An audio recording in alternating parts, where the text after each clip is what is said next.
Welcome back. The time's 7:20 now. Now, you may have seen our next guest, Alison Waldock, in the papers today. After dishing up school dinners for 11 years, she was sacked for gross misconduct after serving pork to a Muslim pupil. But have her employers punished her too harshly, or was firing her the right thing to do?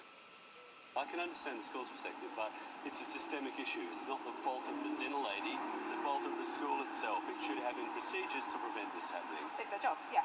They might have dietary needs, or they might have cultural needs, or it might just be really important that they don't eat something because it could affect their health. Well, it's unfortunate in this circumstance, and I totally sympathise with everyone. You can't sack her over this kind of a situation. I'm sure it wasn't with malicious intent.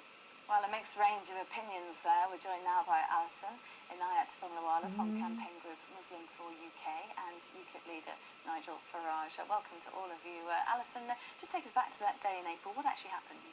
It was a normal working day on a roast dinner day, a Thursday. And that particular day we had roast gammon, cooked the dinner, done everything, come to serving, and I have say to the children, would you like roast gammon or the vegetarian option or whatever it is on that day of service, and the children say yes please or no thank you, you know, I'm a vegetarian or I eat halal meat. And this girl chose the gammon, and this, yeah, and you know, it's a busy lunchtime. You have 250 children coming through, you know, so you have, you know, you get them through, and she went off, and the head teacher was walking through the dining hall, and a lady then came in to me and said that there's a child that's got gammon who can't have it. And I said, oh, I'm, you know, sorry, I'll get them the vegetarian, and the vegetarian option was So how did her parents react? I believed that the information was told to them and that they weren't very happy about it. You were, I'm told that you were, to cut a long story short, you were eventually fired, but and one of the points against you, I suppose, was that you had a list of some 200 kids who had to have various things at lunchtime that other children don't. Had you not seen that list? Were you not aware of this? Yes, we have been working with this list. It's a list of about 40 children with different dietary requirements. I have said to the school before that this isn't enough information to go on to. We need something more in place, such as stickers or coloured bands. You've been through a long process of arbitration, as it were, and investigation. But I've got to ask you, was there anything more to this than meets the eye? Was there anything more to this? Were you sacked purely because of this incident, or was Yes, there anything else taken into account? On paper, yes, it was said it was because of this incident. Yeah, I mean, What do you make of it? On the face of it, this is clearly an overreaction on the part of her employers. I mean, if it is just a simple one-off inadvertent mistake, then sacking someone is clearly an overreaction, and one would hope that the employer would take responsibility, because really ultimately it is up to them to make sure they train their staff properly, to make them aware of people's dietary requirements, how important it can be that, you know, their they would say they did their best. Well, there's always room for improvement. Clearly, if a mistake is made, the next step should be apologising to the parents and the pupils and improving their procedures for educating them about the pupils' dietary requirements, their religious needs. Of course, you know, what Addison's saying is right. It can be complex. Nigel?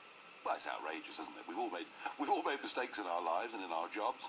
I can imagine 250 kids coming through, chattering, it's noisy, you've got time pressures on you, and mistakes get made. And you know, the reason Alison has been sacked is that we're so terrified in this country of causing offence to anybody, particularly the Muslim religion, and that's why I'm very pleased to hear, you know, a sensible voice speaking on this. I mean, I wonder, had gammon been given to a vegetarian child, whether you'd have been sacked? I suspect probably not. You are always welcome here, you know that, and we respect and listen to your views as ever. But I've got to ask you this. Yeah. This is a relatively minor incident for a leader of a political party to take on board. Aren't you jumping on a political bandwagon? No, I think it's important, because I think actually what's been happening with this whole politically correct agenda is lots of decent ordinary people are losing their jobs and paying the price for us being terrified of causing offence. There was nothing malicious or deliberate in this, and this isn't just Alison. This is happening to scores of people every month up and down the country.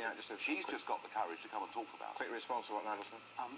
If mistakes are made, then we'd expect employers to, resolve this in a sensible manner. I am a bit concerned that a leader of a political party would seek to make capital out of this, because it is a minor issue. It does need resolving. But I'm concerned by Nigel saying that people are becoming overly sensitive to Muslim communities. I think that makes it a far more divisive issue. Well, I think that's right, but that's why I welcome what you've said today. Listen, we want to all live and work together as one happy community in this country, and your attitude towards this, frankly, is very refreshing.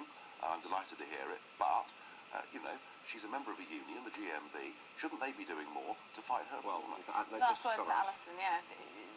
Appeals process, can you go anywhere with the appeal? Appealed the process, and it hasn't. It was the solicitors said no, they didn't want to take it on. So I've got a little while longer now to go elsewhere. But that's something I have to think about because it's my livelihood. And it's the cost of business. Yeah. Okay. Well, thank you for sharing your very experience much. with us. Yes, Thank you very much. thank you. Thank you, Anya. And you, Nigel. Thank you very much indeed.